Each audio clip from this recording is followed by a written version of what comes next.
Crude oil, barrel, ഉൽപാദന ചെലവ്, ശുദ്ധീകരണം തുടങ്ങി സാധാരണ ജനതയ്ക്ക് ഇന്നും മനസ്സിലാവാത്ത പ്രയോഗങ്ങൾ നിരത്തി അടിക്കടി വില വർദ്ധിപ്പിക്കുന്ന പെട്രോളിയം കമ്പനികളുടെ പൊള്ളത്തരമാണ് ഇപ്പോൾ വെളിവാകുന്നത്. അന്താരാഷ്ട്ര മാർക്കറ്റിൽ ക്രൂഡ് ഓയിൽ വില കൂടിയാലും കുറഞ്ഞാലും പെട്രോളിനും ഡീസലിനും പാചകവാതകത്തിനും വില വർദ്ധിപ്പിക്കുന്ന രീതിയാണ് ഇപ്പോഴുള്ളത്. ഉൽപ്പന്നങ്ങൾ ഉണ്ടാക്കാനുള്ള അടിസ്ഥാന അസംസ്കൃത എണ്ണയാണ് ക്രൂഡ് ഓയിൽ. ഒരു ബാരൽ എന്നതാണ് ഇതിന്റെ അന്താരാഷ്ട്ര അടിസ്ഥാന അളവുകോൽ. 158.99 ലിറ്ററാണ് ബാരലിൽ ഉള്ളത്. ഇതിന്റെ ഇപ്പോഴത്തെ മാർക്കറ്റ് വില 5170 രൂപ. ഒരു ബാരൽ ക്രൂഡ് ഓയിൽ സംസ്കരിച്ച് വിവിധ ഉൽപ്പന്നങ്ങളാക്കാൻ വേണ്ട ചിലവ് 1 ലിറ്ററിന് വെറും 52 പൈസയാണ്.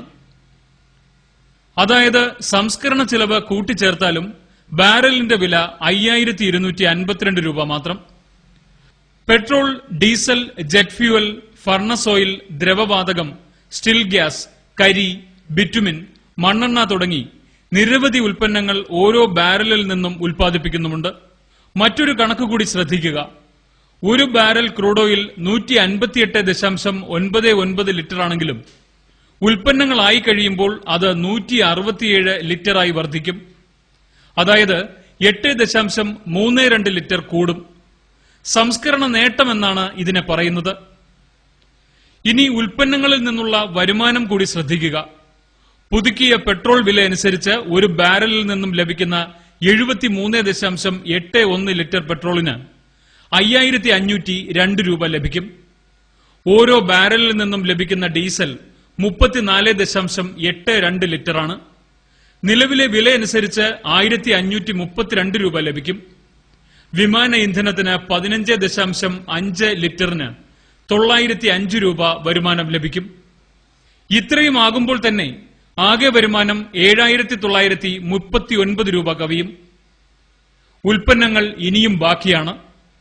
മണ്ണെണ്ണ 3/4 ലിറ്റർ, ലൂബ്രിക്കന്റുകൾ 1.89 litre, petrochemical feed stocks 4.54 litre, കരി 6.81 ലിറ്റർ, ഫർണസ് ഓയിൽ 8.7 ലിറ്റർ, ദ്രവവാതകം 7.19 litre, still gas 7.19 litre, bitumen 4.54 litre.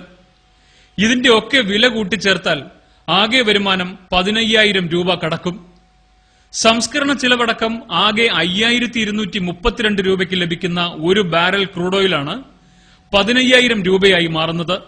2 ഇരട്ടി ലാഭം. എന്നിട്ടും ജനങ്ങളെ പറഞ്ഞു വഞ്ചിക്കുന്നത് നഷ്ടക്കണക്കുകൾ പറഞ്ഞ്. കഴിഞ്ഞ സാമ്പത്തിക വർഷം ഇന്ത്യൻ ഓയിൽ കോർപ്പറേഷൻ 10,091 കോടിയും ഭാരത് പെട്രോളിയം 1700 കോടിയും ലാഭമുണ്ടാക്കിയെന്ന് ഈ കമ്പനികളുടെ സാമ്പത്തിക രേഖകളും ഓഹരി വിപണി മൂല്യവും കണക്കിലെടുത്താൽ വ്യക്തമാവുകയും ചെയ്യും.